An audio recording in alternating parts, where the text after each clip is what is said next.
In late 2015, the Happy to Bleed movement swept across India.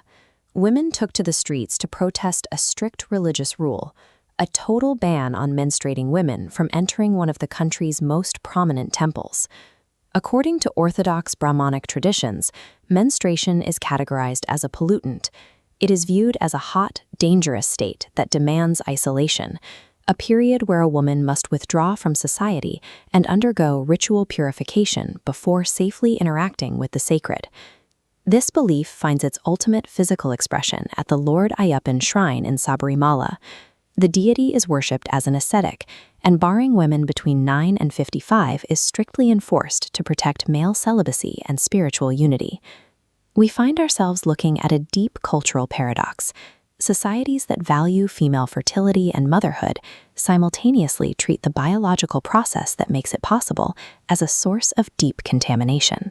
But if you travel 1,500 miles northeast to Assam, you encounter a religious paradigm operating on the exact opposite logic. This is the Kamakhya temple. Inside this ancient complex, there is no traditional idol. Instead, devotees worship a stone yoni, a womb, and it is venerated specifically because, according to tradition, this goddess undergoes an annual menstrual cycle. Instead of hiding this biology, the site embraces it visibly and publicly. During the annual festival, the temple architecture mirrors this physical event, with the main roof completely covered in vibrant red floral drapes as thousands celebrate.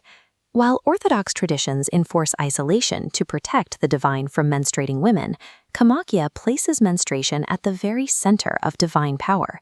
To understand how such a stark contrast exists, we have to look at the esoteric tradition known as the Vama Marg, or the left-hand path of Tantra. This is a system deliberately designed to break Orthodox rules. Where mainstream religion avoids things associated with death or pollution, Tantric ideology actively seeks them out. Practitioners use substances that Orthodox society fears, like sacrificial blood or cremation ash, to harness the intense energy trapped within those taboos. If we map out this energy flow, impurity is completely reversed. Menstrual blood is reclassified from toxic waste into Shakti, the ultimate life-giving, divine feminine energy. To access this immense power, a practitioner must abandon their societal conditioning. The fear of pollution has to be unlearned. This practice is an intricate psychological mechanism. By confronting what society calls shameful, the practitioner transforms that exact shame into profound spiritual power. Every June, this philosophy is put into active practice during the Ambubachi Mela. This festival marks a cosmic alignment where the Earth's agricultural cycle, the preparation of the soil for planting, mirrors the goddess's menstruation. For 3 days, the temple doors are ritually closed. During this time, the local underground springs reportedly turn red with naturally occurring iron oxide, providing a physical anchor for the goddess's cycle. This event draws a very specific demographic of pilgrims. It brings out extreme tantric ascetics and sadhus who emerge from seclusion to perform complex rituals tied to this concentrated period of energy. Guiding this esoteric wisdom are the 64 yoginis. These fierce, semi-divine feminine protectors govern the sacred geometry of the site and guard the astral portal while the temple remains closed. When the doors finally reopen, the ultimate goal for devotees is to obtain a tiny piece of the red cloth that was draped over the stone yoni during those 3 days. They take it home as a supreme protective talisman.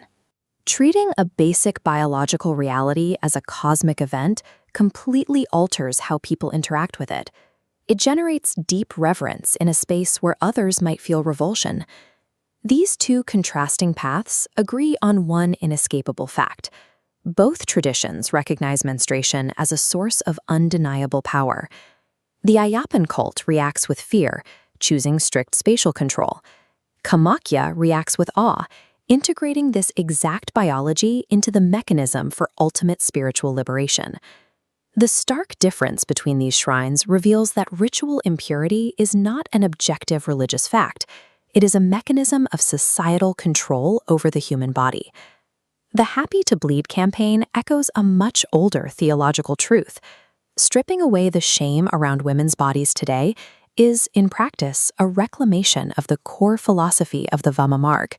The very thing that society has spent centuries trying to hide in shame has always been the unapologetic pulse of the cosmos.